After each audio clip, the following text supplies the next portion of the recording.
La epístola del apóstol San Pablo a los Filipenses, capítulo 2. Baluarte de la verdad.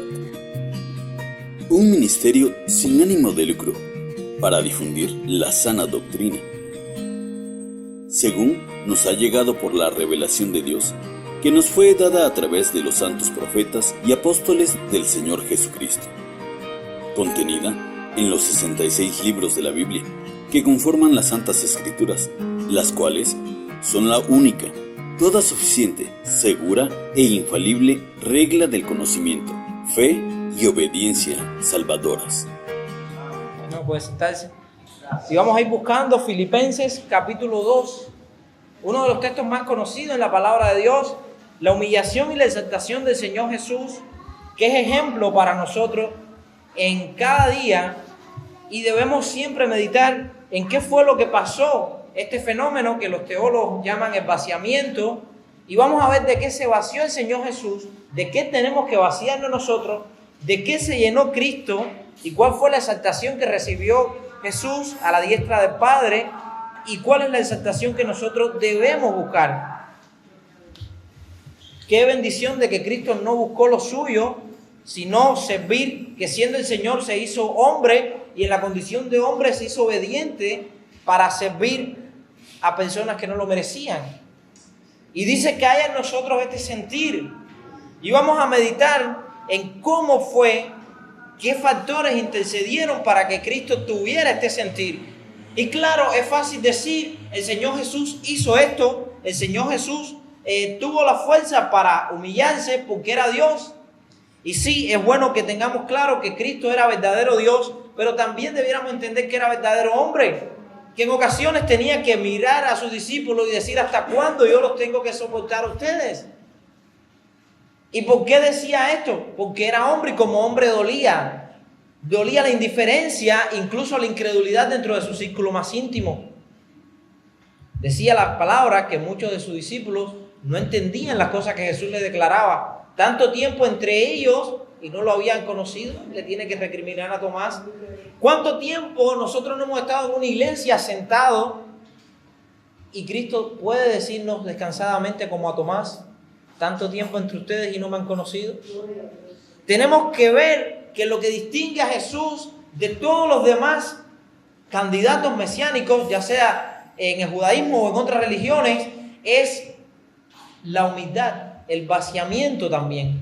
Eso de que ser no un enviado de Dios solamente, sino ser Dios mismo, se hizo hombre. El apóstol Pablo está escribiendo a la iglesia que está en Filipos. Filipos es una ciudad que en su tiempo fue esplendor del imperio macedonio de Alejandro Magno. Bueno, los que han estudiado la historia griega saben que Alejandro Magno fue uno de los reyes que más rápido expandió su dominio a través del mundo antiguo con la falange macedonia y tantos otras tácticas de guerra que lo hicieron ir lejos. Pero para gloria de Dios y para enseñanza nuestra, podemos entender de que en vano edifican los edificadores si el Señor no edificara en la casa. Así como creció el imperio, se apagó. Alejandro Magno tuvo una muerte temprana, a diferencia de hombres como David, que conquistaron no por gloria humana, conquistaron para la gloria de Dios. Así que hay diferencia de qué te sirve tener un imperio inmenso como Alejandro Magno si Dios no está contigo. Y en una noche, en plena juventud, después de una fiesta, puedes morir, caer enfermo y posteriormente morir, como pasó con Alejandro.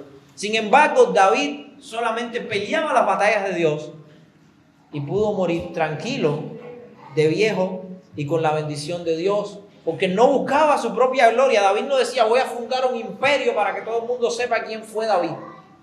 David solamente estaba apacentando las ovejas de Dios, su pueblo. Y el salmista nos deja entender que el Señor era su pastor y por tanto nada le faltaría. En cambio, este acto de humildad que hubo en David también lo podemos ver en uno de sus descendientes. Jesús, descendiente de David, Pablo nos describe a esta comunidad de Filipos, a estos que tenían como ejemplo la grandeza de Alejandro, la grandeza de Jesucristo. Y Pablo dirige sus palabras a esta comunidad cristiana Y les dice, por tanto, si alguna consolación en Cristo, si algún consuelo de amor, si alguna comunión del Espíritu, si algún afecto entrañable, si alguna misericordia, completad mi gozo, sintiendo lo mismo, teniendo el mismo amor, unánimes, sintiendo una misma cosa. Nada hagáis por contienda o por vanagloria, antes bien con humildad, estimando cada uno a los demás como superiores a él mismo, no mirando cada uno por lo suyo propio, sino cada cual también por lo de los otros. Haya pues en vosotros este sentir que hubo también en Cristo Jesús, el cual, siendo en forma de Dios, no estimó el ser igual a Dios como cosa a la cual aferrarse, sino que se despojó a sí mismo, tomando forma de siervo, hecho semejante a los hombres, estando en la condición de hombre, se humilló a sí mismo, haciéndose obediente hasta la muerte y muerte de cruz. Por lo cual Dios también le exaltó hasta los sumos y le dio un nombre que es sobre todo nombre, para que en el nombre de Jesús se doble toda rodilla de lo que están en los cielos y en la tierra y debajo de la tierra, y toda lengua confiese que Jesús es el Señor, para gloria de Dios Padre. Un texto muy poderoso, capaz de transformar nuestras vidas si lo podemos entender con la finalidad que Pablo lo expresó a sus oyentes. Personas que creían que tenían en su pasado una razón de la cual gloriarse. Hoy en las iglesias hay muchas personas que piensan que en su pasado tienen un Alejandro Magno. ¿Cuántos no han oído cristianos haciendo anécdotas de cómo eran en el mundo? De su violencia, cosas que le debieran avergonzar, lo presentan como su gloria. Cuando dice el Señor que esos son pecados que Él tuvo que echar, según Miqueas, en el fondo del mar para no acordarse más de ellos. Sin embargo, el cristiano, en su orgullo muchas veces, va hasta allá abajo y de allá trae su pasado. Lo que Dios enterró, lo que le debiera producir vergüenza, lo trae para presentarlo como gloria. Es muy difícil poder entender esto en la práctica, porque intelectualmente lo leemos y nos queda claro. Sí, tenemos que ser humildes como Jesús lo fue. Nuestra gloria debe ser el hacernos siervos de Dios. Pero qué diferente es cuando en la práctica tenemos que vivir esto. Y Pablo empieza exhortando diciendo, por tanto, si hay alguna consolación en Cristo. ¿Y quién es el que nos consuela en Jesucristo? El Espíritu Santo. ¿Qué le está diciendo Pablo? Si el Espíritu Santo mora en ti y está obrando activamente dentro de tu vida. Primeramente, lo que tiene que pasar es que el Espíritu Santo mora en ti. Porque Él es quien nos consuela. El parácletos en griego, el abogado, también significa quien consuela. Y no es cualquier consolación que te puedan dar. Hoy muchos ven videos de autoayuda y Facebook se ha vuelto el psicólogo de muchos cristianos. Sin embargo, la consolación de nosotros no viene de un video motivacional. Viene de la consolación que ha provisto Cristo para sus hijos. El mundo tiene que buscar, porque al tener el vacío y no tener ningún deseo de llenarlo con la verdad de Jesucristo, tiene que buscar en otros lugares. Por eso necesitan autoayuda, por eso necesitan todas estas herramientas. Pero tú tienes al Espíritu Santo, a Dios morando en ti. Dice, si alguna consolación en Cristo, si algún consuelo de amor. Primera de Juan 4:8 dice que Dios es amor. No es que Dios nos ama solamente o que de tal manera amó Dios al mundo, Juan 3:16, sino que Dios es amor. Y el que nace de Dios va a comunicar la naturaleza nueva. La vieja naturaleza murió, quedó clavada con Cristo en la cruz. Por eso Pablo decía, con Cristo estoy juntamente crucificado, para que ya no viva yo, mas viva Cristo en mí. Y lo que ahora vivo, lo vivo en la fe del Hijo de Dios. Así que si algún amor, no solo si el Espíritu Santo mora en ti, sino si Dios ha formado su carácter en ti, si alguna comunión del Espíritu. Y la comunión del Espíritu no solo es en oración y en privado. La comunión del Espíritu es lo que más está necesitando la iglesia de Cuba y sobre todo la iglesia de aquí de Moro. La comunión del Espíritu no es yo oro antes de dormir en mi casa, sino yo voy, como bien decía el pastor, Salmo 133, mirad cuán bueno y cuán delicioso es morar los hermanos juntos y en armonía. Y tú solo en tu casa no puedes estar juntos ni en armonía con tus hermanos.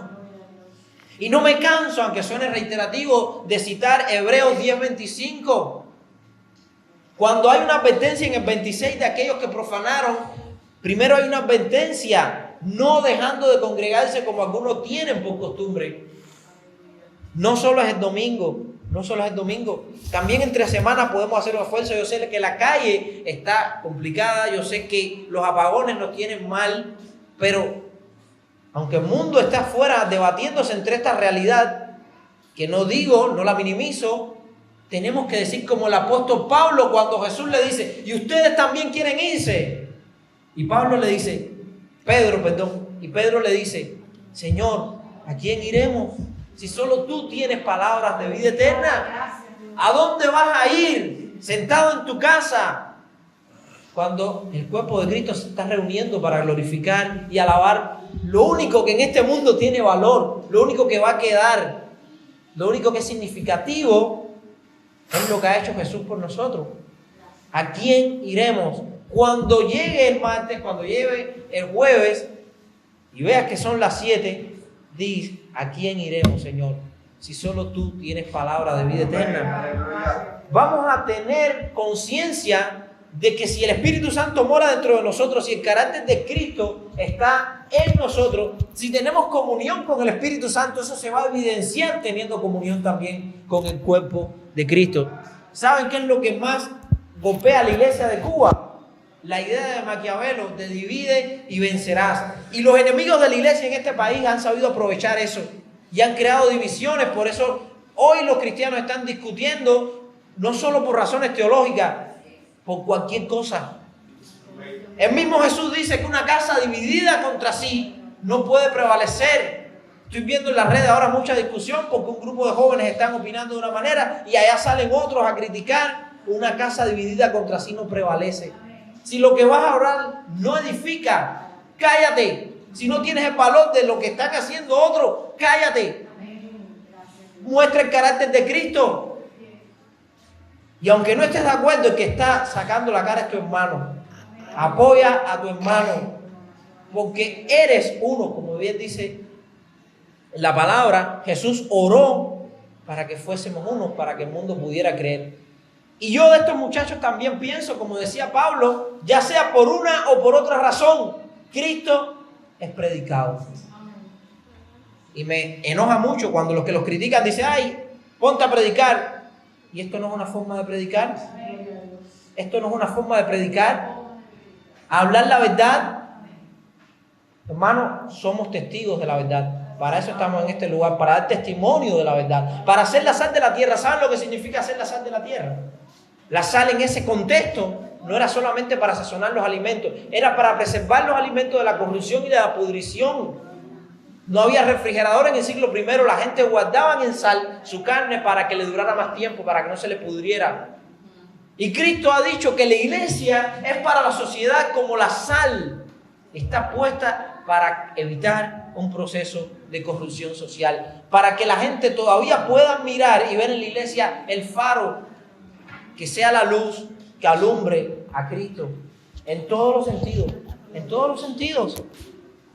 Así que si tenemos alguna comunión con el Espíritu, si algún afecto entrañable, algo que sale como un instinto desde las entrañas, había una representación en la antigüedad de que la gnosis, el pensamiento estaba en la mente, el amor estaba en el corazón y los instintos en las entrañas. Eso era una filosofía antigua.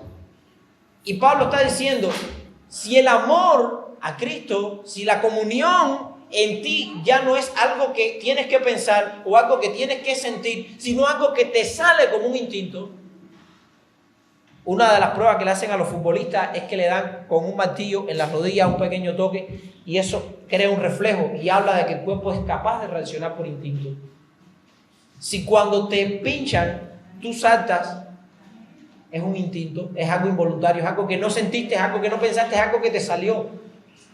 Así que el amor, la comunión, el congregarse, todas esas cosas en ti y en mí, no son ejercicios intelectuales, no es esperar a que lo sienta en el corazón. Debe ser un afecto entrañable, un amor instintivo, algo que cambió tu naturaleza, que transformó tu vida. Ya eres nueva criatura. Eso es un instinto. Si alguna misericordia completar mi gozo. Pablo está dando por sentado de que si los cristianos no viven de esta manera, entonces su gozo en ellos es incompleto. Nuestro gozo en el Señor es incompleto si vemos que la comunidad que está a nuestro alrededor se está perdiendo.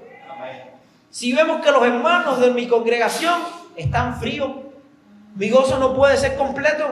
¿Por qué? Porque yo estoy siendo de las vírgenes sensatas que tienen aceite en su lámpara. No voy a tener compasión de las otras que están tan tranquilas con las lámparas apagadas. No es el sentir de Cristo, no es el carácter que Cristo ha formado en nosotros. Tenemos que tener compasión y ser molestos a esas vírgenes insensatas y decirle: ve y compra aceite, porque si viene el esposo, si viene Cristo, no vas a poder acompañarle. Hay que decirle al hermano: afírmate que Cristo está cerca. Maranata, Cristo viene pronto. Y es lo que sigue diciendo Pablo. Dice: completar mi gozo. ¿Cómo podemos completar el gozo del apóstol Pablo? O el gozo de Dios también. Dice: sintiendo lo mismo, teniendo el mismo amor. Primero, estar de acuerdo. ¿Por qué Pablo tiene que llamar a la unidad? Bueno, en 1 Corintios capítulo 1, versículos 2 y 13, Pablo ve, y es el primero. Miren, en Corinto había un hombre que se estaba acostando con la mujer de su padre. Algunos piensan que incluso era su madre. Habían personas que estaban llevando los problemas de la iglesia delante de los incrédulos. Habían personas que estaban comiendo como a los ídolos. Había problemas que ni siquiera se amaban. Estaban tomando la cena del Señor indignamente. Pero eso está en el capítulo 12, en el capítulo 11, en el capítulo 8, el 6 y el 5. ¿Qué es lo primero que dice Pablo? ¿Cuál es la primera prioridad que Pablo ve? Dice: he sido informado, en el capítulo 1. Después de la salutación: Dios le bendiga, perfecto, vamos al asunto. He sido informado por los de Chloe de que hay división entre ustedes. De que unos dicen: yo soy de Pablo, otros dicen: yo soy de Pedro, otros dicen: yo soy de Apolo, y otros dicen: yo soy de Cristo. ¿Acaso está dividido Cristo? Yo creo que el mensaje, yo sé que es por presión externa. Hay alguien que ha sembrado en la iglesia la idea de división. ¿Por qué? Porque se guía por las ideas maquiavélicas, que a su vez está aplicando lo que dijo Jesús, que una casa dividida no prevalece. Yo sé que la iglesia la han tratado de dividir, pero sería hoy, 2026, un buen momento para que la iglesia vuelva a ser grande otra vez en Cuba. De volver a ser la iglesia grande. Volver a ser la iglesia grande es recuperar lo que perdimos en los 90, cuando la iglesia tuvo ese avivamiento, porque era una. Tenemos que ser una. Claro que la persecución hacia el evangelio es lo que crea esa coalición, pero no tenemos que esperar a que nos persigan de una manera física, de una manera inmediata para unirnos. No hay que esperar a eso. Podemos ser grandes otra vez. Pero ¿saben cómo es que hacemos grande a la iglesia? Haciendo grande el nombre de Jesucristo. Siendo testigos vivos. Siendo valientes. Y sobre todo, siendo consecuentes lo que profesamos vivir con lo que realmente vivimos. Pablo decía a estos cristianos de Filipo, teniendo el mismo amor, unánimes. ¿Ven que es la misma idea? Pablo está citando que lo principal es estar unidos, sintiendo una misma cosa. Mira, no una, no dos, 3 veces lo dice. ¿Saben? En la mentalidad judía, se los he dicho muchas veces, la forma de poner entre paréntesis, asterisco, subrayarlo, una verdad, no estaba para nada en esos elementos que nosotros ponemos en los textos, sino en repetir las cosas. Cuando Jesús decía, de cierto os digo, está diciendo, esto que voy a decir es fundamental, es sumamente importante. Y por eso decía amén, amén en hebreo. De cierto os digo, de verdad, lo que voy a decir es importante. Es lo que decía Jesús. Y Pablo aquí no lo hace una, no lo hace dos veces como la tradición rabínica, lo hace 3 veces. Por eso dice, y quiero que resaltemos esto, sintiendo lo mismo, teniendo el mismo amor, unánimes, sintiendo la misma cosa. Perdón, me equivoqué. Fueron 4. Después de la unidad tiene que decir, nada hagáis por contienda o por vanagloria. 2 fuerzas. Lo que mueva al hombre. ¿Qué es la contienda? Por contienda, uno dice una cosa y el otro rápido le responde para atrás un contraargumento y a discutir. Y al final es una batalla de ego. Porque en las contiendas, el que discute por discutir no hace nada. Es decir, no tiene nada claro. Él lo hace porque le gusta, por el mero placer de discutir. Hay personas que le encanta discutir, que son especialistas en eso y por cualquier cosa van a buscar una ocasión para discutir. Pero al final Pablo también no solo te dice ese deseo de discutir o ese espíritu crítico sin sentido, porque no es lo mismo la crítica constructiva que la crítica por el mero hecho de criticar, sino también la vanagloria. Es el otro problema. ¿Qué es la vanagloria? La gloria que es vana. La palabra vanidad significa neblina. Algo que ahora está, lo ves muy real y de buenas a primeras desaparece. Toda la gloria del hombre, cuando no está sentado en el nombre de Dios, en darle gloria a quien lo merece, es vana y va a desaparecer. Porque va a llegar el momento en que el hombre va a morir y va a tener que dar cuenta ante Dios. Y toda la gloria que guardó para su nombre va a ser borrada. ¿Quién se acuerda de muchos de los hombres que en sus tiempos fueron grandes? Les digo, hay hombres que solamente los conocen 2 o 3 que estudiaron en un libro y saben, wow, mira, este fue un gran emperador, este fue un conquistador inmenso, pero su nombre es olvidado. ¿Saben cuál nombre es el que nunca va a ser olvidado? El nombre de Jesucristo. Gloria a Dios por eso, porque el nombre de Jesús nunca va a pasar, porque no hay otro nombre debajo de los cielos dado a los hombres en el cual haya salvación, porque Cristo se vació. Y es lo que sigue diciendo, nada hagáis por vanagloria, ni por contienda ni por vanagloria. Antes bien, con humildad. ¿Sabe cuál es lo contrario a la contienda y a la vanagloria? Ser humilde. Ser humilde. ¿Saben qué es ser humilde? Ahora Pablo nos va a explicar el verdadero significado de la humildad. La humildad no radica en cuando alguien te diga qué buen músico eres, tú decir, no, yo no soy bueno. Bueno es Dios. Cuando alguien te diga, pastor, qué buen mensaje, decir, no, ese fue Dios. ¿De qué te sirve? ¿De qué nos puede servir que yo diga exteriormente, no, yo no soy buen músico y por dentro esté diciendo, estoy fuera de serie? Así mismo. Entonces la humildad no es una cosa de bocas para afuera, es algo que es preferible que esté dentro de nosotros, en el alma. La humildad va dentro. Y es lo que nos va a explicar ahora Pablo. Dice, sencillamente, con humildad. Y el primer paso para la humildad, ¿cuál es? Estimando cada uno a los demás como ¿qué? Como superiores a él mismo. ¿Quién piensa así? Saben, me llama mucho la atención que los recursos de los psicólogos hoy en día, a la hora de tratar con la gente, sean levantarle el ego y llamarle a eso, vamos a decirlo así, la forma de autoestima, exactamente, matar el complejo de inferioridad, pero eso es irse al extremo opuesto de la balanza. Si estás aquí, te llevo aquí, pero es tan malo estar acá como estar acá. Si es malo tener una baja autoestima, es malo tener una alta autoestima, porque el que tiene alta autoestima muchas veces En este sentido, es un vanaglorioso, es un orgulloso y es falso. Y también es falso, porque nadie es independiente, todos necesitamos de todo. El único que puede ser autosuficiente, porque es suficiente dentro de sí mismo para satisfacer no solo todas sus necesidades, sino la de toda la creación, es Dios.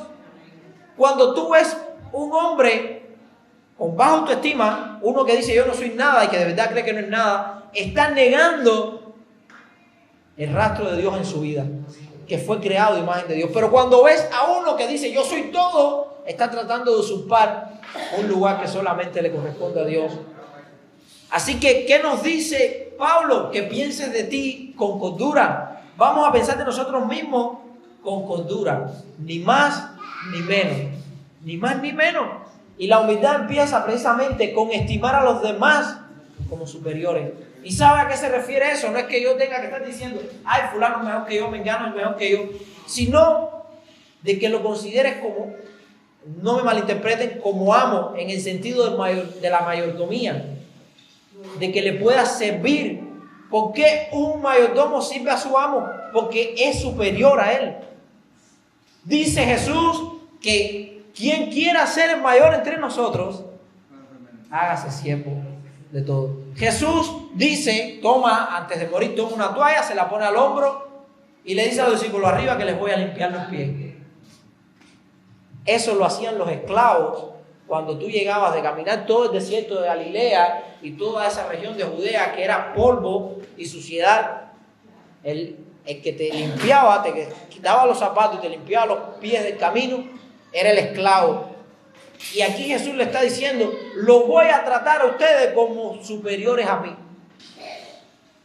¿Y para qué hace Jesús eso? Para que no tengamos excusas, para darnos ejemplos. Si yo lo hice, ¿quién eres tú para no hacerlo? ¿Eres tú mayor que el Señor? Si Jesús fue capaz de limpiarle los pies, incluso a Judas, aquel probablemente, y vamos a imaginarlo, Jesús estaba limpiando los pies de Judas sabiendo que 20 minutos después esos pies iban a estar corriendo al Sanedrín para vender al maestro. Jesús le llama a Judas cuando le da el beso de traición. Miren qué alma más pura. Amigo, con un beso traicionas al Hijo del Hombre. ¿Por qué amigo? Jesús era hipócrita, era mentiroso. Le dice amigo. Yo te consideré como un amigo, te traté como un amigo, aún sabiendo, porque él dice también, no los he escogido yo a ustedes, sabiendo que uno de ustedes es diablo. Y a ese que era diablo, Jesús lo trató no como diablo, lo trató como amigo. De hecho, la tradición de que mete la mano conmigo y conmigo come, había una forma, una jerarquía, tal vez en otro momento pudiéramos explicarlo mejor, de que solamente podía meter la mano con el maestro en el plato a coger los alimentos a alguien que fuera muy cercano a él. Hermanos, ponte a pensar, Jesús está diciendo, uno de ustedes me va a traicionar, y todo el mundo está diciendo, ¿seré yo, maestro? ¿Seré yo? ¿Por qué preguntan, seré yo? Porque a todos le había pasado probablemente por la mente traicionarlo. Sin embargo, cuando Judas viene y dice, ¿seré yo? Jesús le dice, tú lo has dicho, lo que vas a hacer, hazlo pronto. Y nadie entendió. ¿Por qué nadie entendió? Si alguien no va a traicionar al maestro es Judas. Sin embargo, dice la palabra que este sentir, esta humildad que hubo en Cristo, que fue capaz de amar aún a sus enemigos. Y a esto se refiere también la palabra cuando dice ama a tus enemigos. Jesús fue capaz de llamar a Judas y a tratarlo como amigo. Y ese es el sentir que hubo en Jesús. Dice, estimando a los demás como superiores a nosotros mismos, no mirando cada uno por lo suyo propio. Aquí se completa la idea de la mayordomía.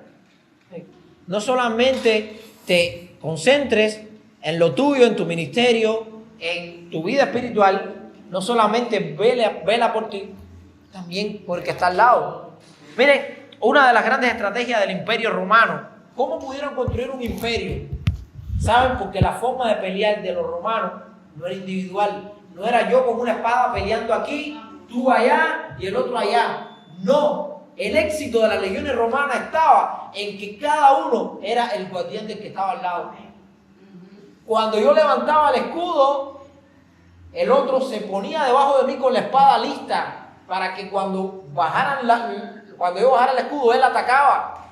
Yo lo protegía a él y él garantizaba la seguridad mía. Y peleaban de una manera tan unida, tan armónica, que eran indetenibles.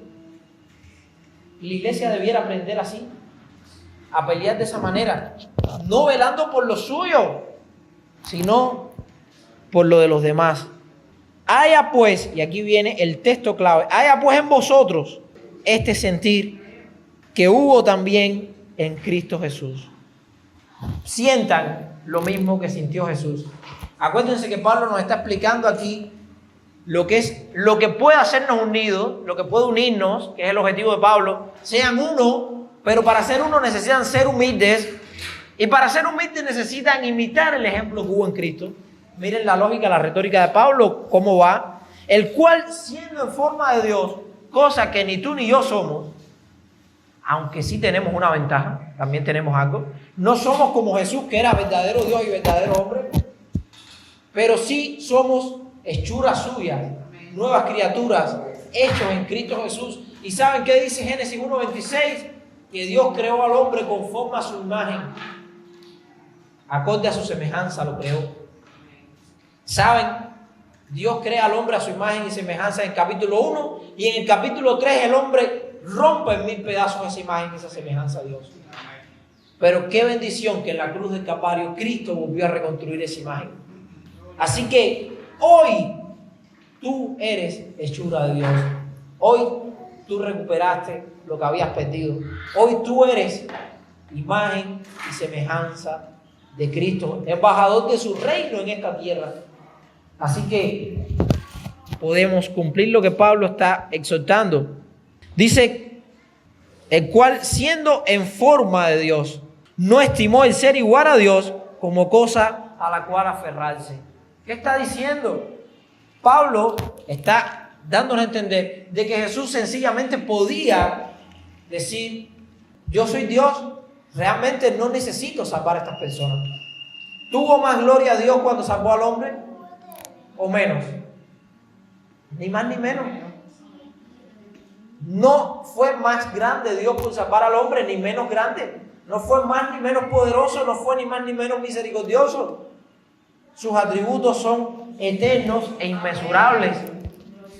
Inmesurables, no tienen medida. No hay forma de que Dios sea más amoroso, de que Dios sea más justo, de que sea más bueno. Dios no hizo nada de lo que hizo en la persona de Jesucristo para su propio bien. No le benefició en nada. Sabemos que la Biblia dice que por la obediencia y por el sufrimiento Cristo aprendió obediencia, pero está hablando de Cristo como hombre, verdadero hombre. Como hombre Jesús crecía en conocimiento de Dios, dice Lucas 2, en estatura y en conocimiento. Sin embargo, como Dios no necesitaba crecer en conocimiento, Él era omnisciente. Así que nada de lo que motivó a Jesús a ir a la cruz, a descender del trono al pesebre, nada tuvo que ver con un beneficio para Él. Todo fue por amor al Padre. Por amor al Padre. Y el Padre sabe por qué lo hace. Por amor a Él, por amor a sí mismo, por amor propio y también por amor a nosotros. A su obra en nosotros. Dice que nosotros no le amamos porque seamos muy buenos. ¿Saben por qué le amamos? Porque Él nos amó primero. Porque Él nos amó primero. Y ya desde antes de los tiempos y de las edades, ya Él había destinado en su mente un plan para redimir al hombre. El Cordero había sido inmolado desde antes de la fundación del mundo. ¿Qué significa esto? Que ya Dios tenía claro que tendría que ir su Hijo a la cruz para que el hombre fuera redimido. Y este era el sentir que había en Cristo. Y no fue el trono algo a lo que Jesús se aferrara. ¿Dónde se puede ver esto más claro? Primero, en Juan capítulo 17, Jesús orando en el Getsemaní. Padre, aparta de mí esta copa. Pero rápido dice, pero no sea mi voluntad, sino la tuya. Yo en ocasión anterior, hace como 2 años, expliqué en este lugar por uno de los estudios que estaba dando por la noche, de la cena de la Pascua judía, de donde venía Jesús, el Pesaj y las copas, y la última copa que se preparaba en el Pesaj, en el Sedar, que es la liturgia de esa festividad judía, era considerada, se llamaba la copa de la ira. Se servía y se vertía en tierra porque nadie podía tomar de la copa de la ira de Dios. Sin embargo, Jesús había tomado las 3 copas anteriores en la Pascua que celebró en el aposento alto con los discípulos, pero cuando tenía que tomar la copa de la ira en el Getsemaní, le dice: Padre,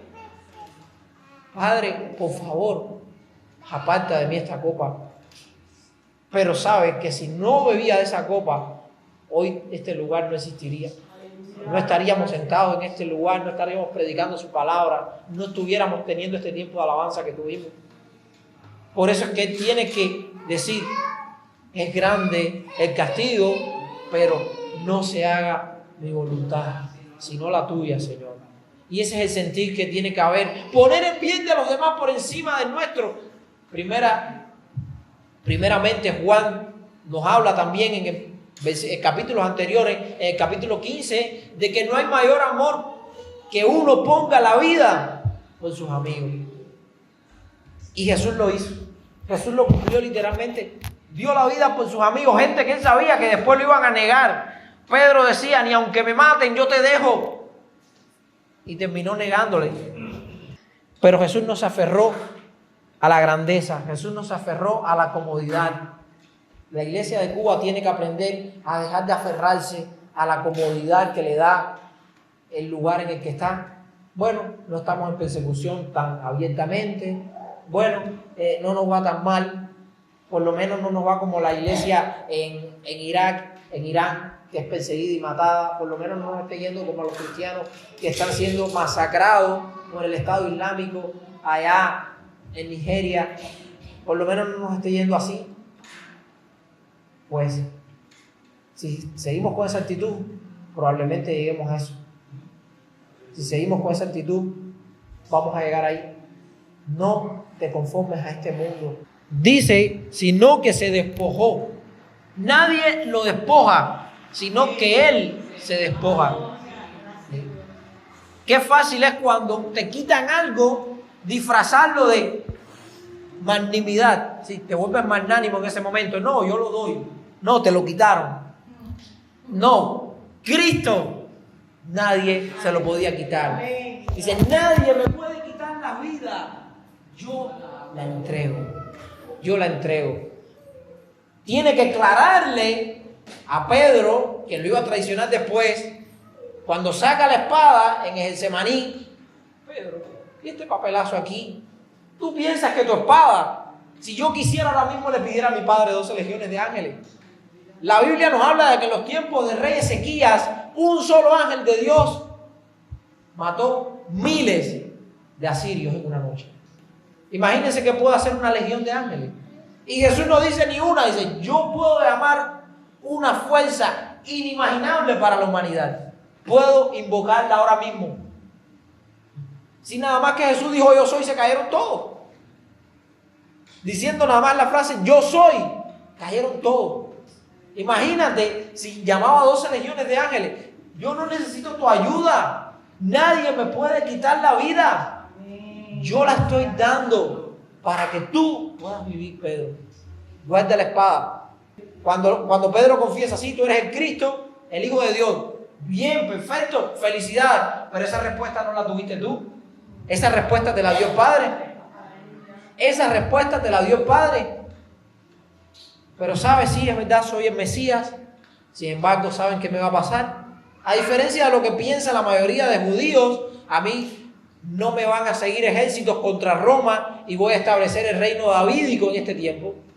No, a mí me van a seguir muy poquita gente, 2 o 3 mujeres, a Monte Calvario. Me van a crucificar, me van a atravesar el costado y Dios va a derramar su ira omnipotente sobre mí. Me va a consumir hasta la muerte y voy a ser asesinado por los hombres de esta ciudad. Pedro, Señor, jamás tal te acontezca. Y Jesús, apártate de mí, Satanás. No entiende que es necesario la copa de la ira para que sobre nosotros sea derramada la copa de la gracia y la misericordia de Dios. Y sigue diciendo que Él no se aferró, sino que se despojó a sí mismo. ¿Saben? En los términos militares, cuando hay un oficial que va a ser quitado de su cargo, le arrancan el cargo. Jesús se arrancó él mismo los cargos. Dice, el principado sobre su hombro, decía la profecía de Isaías, había un principado, habían los cargos sobre el hombro. Dice aquí que Él se los arranca. El principado sobre su hombro, la autoridad de ser el dueño de la creación, Él se la quita, se la arranca voluntariamente para ir a una cruz, tomando forma de siervo. Y aquí vuelve la misma idea. ¿Sabes qué es humildad? Es quitarte todo lo que te dé gloria. Es hacerte siervo. Nuevamente Pablo vuelve a la idea de doulos. El doulos en griego no es solamente el criado, sino muchas veces identificado como el remero dentro de la galera romana. ¿Saben qué era ser remero en una galera romana? Si leen la novela Ben-Hur, habla de cómo los que están abajo estaban atados con grilletes al barco y el único objetivo era remar. Cuando limpiaban la cubierta de arriba del barco, toda esa agua sucia le caía a ellos. Cuando alguien vomitaba en la cubierta del barco, muchas veces eso le caía arriba a ellos. Cuando el barco estaba en guerra, ellos tenían que seguir remando, y cuando el barco era destruido, ellos estaban amarrados y se iban al fondo. A eso se le llamaba doulos. Y la palabra griega que se usa aquí para siervo es exactamente eso. Jesús se hizo un esclavo de la categoría más baja para que nosotros pudiésemos gozar de la gloria de Dios en los lugares celestiales más altos. Hecho semejante a los hombres, y estando en la condición de hombre, se humilló aún más, haciéndose obediente hasta la muerte. Y es lo que veníamos diciendo anteriormente. Padre, aparta de mí esta copa, pero hágase tu voluntad y no la mía. Dice, y no cualquier muerte, muerte de cruz. Tal vez, si pudieran leer un libro de George McDowell, que seguro la mayoría tienen en sus casas, porque aquí en Cuba, gracias a Dios, entró bastante su literatura. Hay uno que se llama El Factor de la Resurrección, que habla de todos los aspectos médicos. Miren, los romanos no eran expertos en medicina. ¿Saben en qué eran expertos? En tortura y asesinato. Todos los aspectos de la crucifixión estaban para que murieras por la agonía del esfuerzo que implicaba apoyarte sobre tus manos clavadas, que no era en la mano, era aquí. La diferencia no era acá, era acá, porque acá se te desgarra y te caes. Sin embargo, entre los dos huesos que se unen acá, iba el clavo para que esa presión aguantara todo tu cuerpo, y además la incomodidad que te está sosteniendo no las manos, sino el antebrazo. Y la forma en que te cruzaban los pies era para que tuvieras que hacer ese esfuerzo, pero no de los pies, sino aguantándote con las mismas manos hacia arriba para poder tener un alivio y respirar. Cada sorbo de aire te costaba más el esfuerzo que la ganancia. Y así tuvo que estar Jesús en la cruz. Miren, fue terrible. Por eso es que Pablo nos está diciendo muerte de cruz. Pero no es eso, ¿saben? Eso que les estoy describiendo, que les suena tan duro, es completamente insignificante al lado de lo que realmente torturó a Cristo en la cruz. Elí, Elí, lama sabactani. Dios mío, ¿por qué me has desamparado? Miren, hace poco estuve en una iglesia, no quiero decir en cuál iglesia, y mi esposa me llevó allá para que, vamos a escuchar un buen mensaje, y estaba poniendo mi esperanza en que uno de los muchachos que iba a dar una de las 7 palabras en la cruz era una persona que había sido entrenada por un teólogo amigo mío, y yo digo, ahora viene este muchacho, va de verdad a dar una buena enseñanza, y le toca Elí, lama sabactani. Y este muchacho dice, hermano, dice Jesús, Dios mío, ¿por qué me ha desamparado? Pero conociendo al Padre, ¿ustedes creen que va a desamparar al Hijo? Claro que no. Dios mío, qué herejía. Qué herejía, con tremendo corazón. Los teólogos de hoy, la mayoría de los teólogos de hoy son teólogos de YouTube, no sé de dónde sacan la teología. Jesús lo dice, lo ha desamparado, porque en ese momento Pablo nos explica que Él estaba encarnando, Jesús estaba encarnando todos nuestros pecados. El que no conoció pecado, por nosotros se hizo pecado. Y el Padre no veía a su Hijo amado, veía a Willy y todo su pecado. Te veía a ti, me veía a mí, nos veía a todos ahí, pero no veía la parte buena, veía todos nuestros pecados. Por eso el Padre dice: voy a derramar mi ira, la copa de la ira a la que Jesús estaba huyéndole. Jesús en Getsemaní decía: Padre, aparta de mí el flagelo romano, la cruz. No me dejes beber de la copa de la ira, porque es una ira omnipotente, santa, omnisciente, castigándolo. Fue derramada completamente sobre Jesús. Eso fue el verdadero dolor, la verdadera agonía del Calvario. Fue la ira del Padre. Y no solo eso, enfrentarla en el abandono del Padre. Ahora, ¿cómo Jesús enfrentó esa ira como hombre? Pero ¿saben? Aunque había un abandono del Padre, el Espíritu estaba ahí con él. De otra manera, ¿cómo un hombre finito va a aguantar una ira eterna e infinita? Lo consume en un segundo. Pero el Espíritu estaba ahí sosteniéndolo todavía. Qué duro es que el Padre está descendiendo la ira y todo su poder en contra del Hijo. Y quien lo toma y lo pone como ofrenda para que la reciba es la deidad del Hijo. Y quien hace que pueda absorberla sin morir es el Espíritu Santo. Yo esperaba escuchar esto de este muchacho. Yo lo esperaba escuchar de verdad, porque es lo básico, es lo importante. Pero la iglesia está tan lejos de Dios que se ha olvidado de su palabra. Ese mandamiento de escudriñar en este libro de día y de noche se ha dejado por alto, y por eso se dicen aberraciones. ¿Saben qué? Eso es un acto de arrogancia. Es un acto de arrogancia, porque si yo voy a decir algo que en el nombre de Dios en un púlpito que yo no conozco y puedo estar hablando más de Dios, es porque no tengo temor de Dios. Yo tengo que tener en mí el sentir que hubo en Cristo y actuar con humildad. Y actuar con humildad es creerme que no me la sé toda. Y debo escudriñar en su palabra para no decir en el nombre de Dios una blasfemia. Sin embargo, hoy en día se ve predicar como tocar un instrumento, como algo que tú haces, y bueno, si te equivocaste no importa. No, porque lo que tú estás diciendo tiene repercusiones en la vida del que te está escuchando. No, porque tú estás tomando el nombre de Jesús, estás proclamando su palabra. Tienes que, siempre que vas a predicar o hacer algo, imaginarte que Él está sentado en el primer banco. Y si tenemos eso claro, no vamos a hablar más ni menos que lo justo. Por lo cual también Dios le exaltó a los sumos. Y aquí viene la exaltación final. Y le dio un nombre que es sobre todo nombre. Qué bueno que lo exaltó. Lo exaltó resucitándolo. Pero para que haya una exaltación, primero que tiene que haber una humillación. Amén. Qué bueno que para que haya una exaltación tenga que haber una humillación. Todo el mundo quiere la exaltación sin la humillación.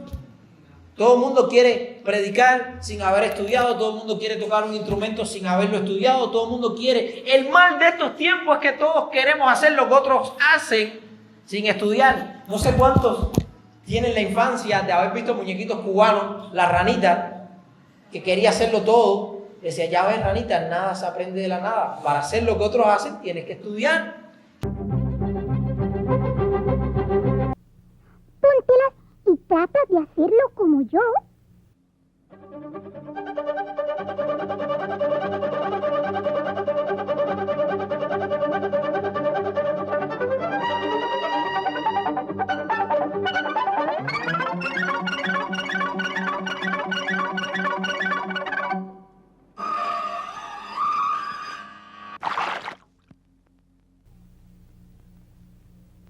Ya ves, ranita, nada se logra de la nada. Si quieres hacer lo que otros hacen, tienes que estudiar para lograrlo. Qué buena enseñanza nos daba esos muñequitos. El mundo, dice la palabra, que los hijos de este siglo son más sagaces que los hijos de luz. Nadie va a poner a una persona a conducir un avión. Yo nunca en mi vida Nunca en mi vida he dado un curso, no sé ni lo que es pilotear un avión, pero tengo una ganas de manejarlo. Te van a dejar, sí, te van a dejar. Sin embargo, la iglesia sí lo hace. La iglesia sí deja que lo lidere personas que no tienen ese temor a Dios. Y no me refiero a preparación intelectual. Yo me he preparado, pero hay personas que no saben lo que yo sé de la Biblia. Y cuando ellos dicen algo, yo me callo. Porque tienen una vida y para mí son un ejemplo y son mi autoridad. Lo veo como autoridad. Y yo estoy llamado para servir a esas personas. Y hay personas que saben más que yo. Y definitivamente somos un equipo. No me refiero a conocimiento intelectual. Me refiero a amar las escrituras y escudriñarlas. Aunque no tengas esa capacidad para la teología, si tú amas la palabra, el Espíritu te va a guiar. El Espíritu te va a guiar a no ir nunca en contra. Yo he recibido enseñanzas para mi vida cristiana, incluso teológicas, de personas que son seminalfabetos. Y me han hablado. De hecho, yo les voy a confesar algo. Yo he escuchado la voz de Dios en hermanos que son retrasados mentales. Una vez yo estaba, mi esposa es testigo, un hermano que es muy menospreciado. Y yo estaba pasando por una crisis muy grande en mi fe. Y las palabras de aquel hombre cambiaron mi vida. Semianalfabeto, me cambió la vida. Me levantó de una depresión la palabra de ese hombre. Así que no se trata, no estoy hablando aquí de la exaltación de la academia. No, lo que estoy hablando es de la humildad práctica y también del temor reverente a la hora de predicar. No quiere decir que tú tengas que saber toda la connotación teológica, sino sencillamente tener la humildad suficiente para, en vez de hablar, callarte en ese momento antes de inventar algo. Y por eso, por la humildad que hubo en Cristo, Dios le dio un nombre que es sobre todo nombre, para que en el nombre de Jesús, no es en el nombre de ningún otro, solamente en el nombre de Jesús, se dobla, se inclina. ¿Saben qué es el acto de arrodillarse? ¿Qué implica? Es minimizarse. Lo que te hace estar en una posición de altura, tú sencillamente lo niegas, desciendes. Es una forma física de decir una realidad que debe estar pasando internamente. No es algo litúrgico, no es algo que tenga que ser. No, lo que está diciendo es yo me rebajo. ¿Saben? La implicación de los querubines y los serafines delante del trono de Dios, los de 6 alas con 2 cubrían el rostro, con 2 volaban y con 2 cubrían sus piernas. Esa es su forma de arrodillarse. Cubrir sus piernas, cubrir su rostro porque no podían ver a Dios. Se doble toda rodilla de lo que están en los cielos. Los ángeles, después de ver la magnánima bondad del Hijo de Dios, le amaron más. Todos aquellos que vieron la rebelión de Satanás en contra de Dios, aprendieron amor mediante la obra del Hijo de Dios. Todos esos ángeles que se quedaron de parte de Dios en el cielo, pudieron ver en la obra de Jesucristo por qué era digno, por qué Dios era grande. ¿Se imaginan un ángel diciendo, ¿y por qué el Señor va y da la vida por estas personas que son inferiores a nosotros? ¿Por qué Él lo hace? Porque Él es amor, porque Él es digno. Lucifer no hubiese hecho eso por ti. Más bien a todos los que lo siguieron los embarcó y ahora lo que les espera es la ira. Menos mal que fuimos fieles al pacto. Menos mal que fuimos fieles a Dios. Y ese debe ser el sentir que hay en nosotros también. Ahora tú puedes ver a los que están alrededor tuyo gozando de bienes de este mundo, pero va a llegar el momento que tendrán que dar cuentas ante el tribunal de Cristo. Y es donde tú vas a decir como esos ángeles, menos mal que nosotros fuimos fieles hasta la muerte. Y Él nos da la corona de la vida. No solo en los cielos, sino en la tierra. Hoy en día tú y yo nos arrodillamos delante del nombre de Jesucristo. Y no solo ahí, sino los que están debajo de la tierra. Aún los demonios creen y tiemblan. Y toda lengua confiese que Jesucristo es el Señor. Pero para la gloria propia, no, para la gloria de Dios Padre, porque Él es un siervo. Por tanto, ocúpense, como dice el texto, ocúpense de su salvación. ¿Qué está diciendo ocúpense de su salvación? Muchas veces se usa para decir, oye, cuida tu salvación. No, lo que está diciendo es ocúpate. Y ocúpate es imita este sentir que hubo en Jesús. Sé humilde. Hermano, cuando tú vives esta vida, no hay posibilidad de perderte. No hay posibilidad. Cuando tú eres capaz de vivir esta vida en Jesucristo, no hay para ti condenación. Si tú eres capaz de vivir, igual que yo, debo ser capaz de vivir, todos debemos ser capaces de vivir en humildad. Una vida en humildad es fruto de la obra del Espíritu en nuestras vidas. Es lo que está diciendo más adelante este texto. Si tú eres cristiano, debes ocuparte de tu salvación. No vas a actuar pecaminosamente, porque eso es un fruto de que no te interesa. Así que vamos a ocuparnos de nuestra salvación, como dice el texto, con temor reverente, pero también con una conciencia de la omnipotencia de Dios, con temor y también con temblor. Vamos a ocuparnos de esa salvación. Y ocuparnos de la salvación es no dejar de congregarse como algunos tienen por costumbre. Ocuparse de la salvación es ser humildes, imitando el sentir que hubo en Cristo, y sobre todo es ser uno, como decía Pablo al principio. Ser uno. Pero recuerden que la lógica de Pablo es: sean uno. ¿Por qué? Porque es la única manera de que el mundo va a creer. Sean uno. Pero para ser uno, tienen que amarse y ser humildes. Y para ser humildes, tienen que tener en ustedes este sentir que hubo en Cristo Jesús. Y para ustedes querer tener este sentir que hubo en Cristo Jesús, deben ocuparse de su salvación con temor y con temblor. Gloria a Dios, aleluya.